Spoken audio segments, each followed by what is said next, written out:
Today we're going to take a closer look at one of your favorite semiconductor stocks, Intel Corporation. Unfortunately, there are reports that the company is planning on doing a nice amount of layoffs, so let's take a closer look at what that means for the company. As we can see, today doesn't seem to be too bad of a stock market day. Intel is up roughly 1.5%, sitting at $25.40. It's close to its 52-week low of $24.66. So it's definitely nice to see some green. And let's get started with the episode. I do want to thank The Motley Fool for sponsoring this video, and make sure to check out fool.com/Jose to get the top 10 stocks to buy right now. As we can see from this article, Intel will reportedly lay off thousands of employees as PC sales slow down. According to Bloomberg, Intel is planning to cutting thousands of jobs and could make announcements around the same time it's releasing its third quarter earnings report on October 27. A Bloomberg intelligence analyst says that the layoff could reduce the cost Intel incurs to keep the company running by around 10 to 15%, and also said that the cost can be worth roughly $25 to $30 billion. So in the personal side, obviously it sucks to kind of see these amount of layoffs happening and people losing their jobs. But then if you take a closer look in the business side, I do believe this might be one of the reasons the stock price might be up opposed to the overall stock market up. What we can see a $25 to $30 billion save can help out in the long term of things in the financials for a kind of big business like Intel. So obviously one of the reasons for this kind of slowdown in layoffs is the overall decline in the PC market. And a few days ago, I believe it was yesterday or 2 days ago, I mentioned how IDC recently reported that PC shipments declined another 15% in the third quarter of 2022. That's after the second quarter being about 15.3% if I remember correctly. But overall, Intel is the market share leader in kind of consumer laptops and kind of consumer desktops. So obviously if there is a huge decline in the PC market and PC shipments, Intel is going to take a huge kind of hit from it.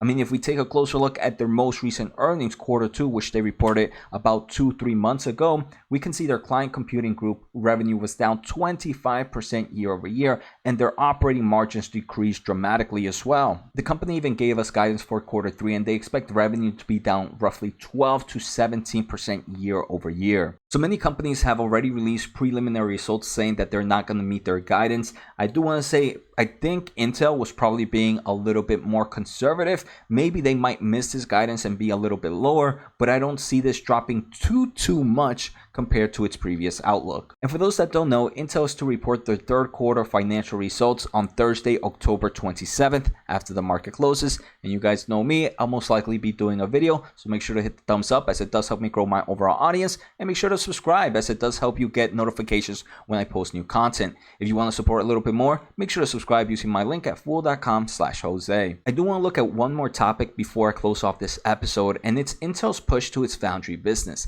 This is something that is still very early stages, and it's going to be a multi-year kind of program for them to even start seeing some strong results in this kind of investment. But most recently, on October 11th of 2022, the CEO Pat Gelsinger introduces an internal Foundry model for both external customers and Intel's product lines. It's still very early for Intel's kind of Foundry business, but if they follow through with this model, I think it's going to be great news for Intel and both of their design team, but also their manufacturing team as well. So what Intel is trying to do is they're trying to create kind of a guardrails between their design team but also their manufacturing team. And the reason they're doing this is because this will allow them to identify and address structural inefficiencies that exist in their current models by driving accountability and cost back to the decision makers in real time. And if you've ever worked in any form of production, right, or design team, usually the design team, if something goes wrong, they blame the manufacturing side.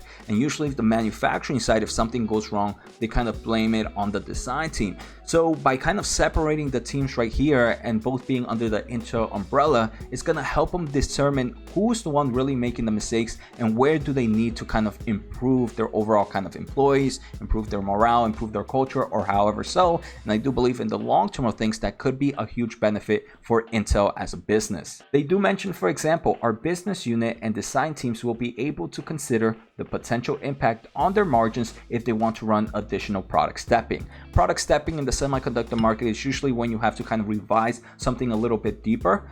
So if something like that happens, the design team and the marketing team, they would have to kind of understand, hey, if we do this, how will it affect our overall margins? Then at the same time, the manufacturing team will be able to access requests based on actual cost and impact on factory output. So again, it does seem like they're trying to split up the design team with the manufacturing team. I think that's a great move for the business. Again, things are easier said than done, but if they follow this direction, I do believe it means great things for both the design and manufacturing side at Intel business. So I hope you guys enjoyed today's episode. Take care, have a good day, and see you next time.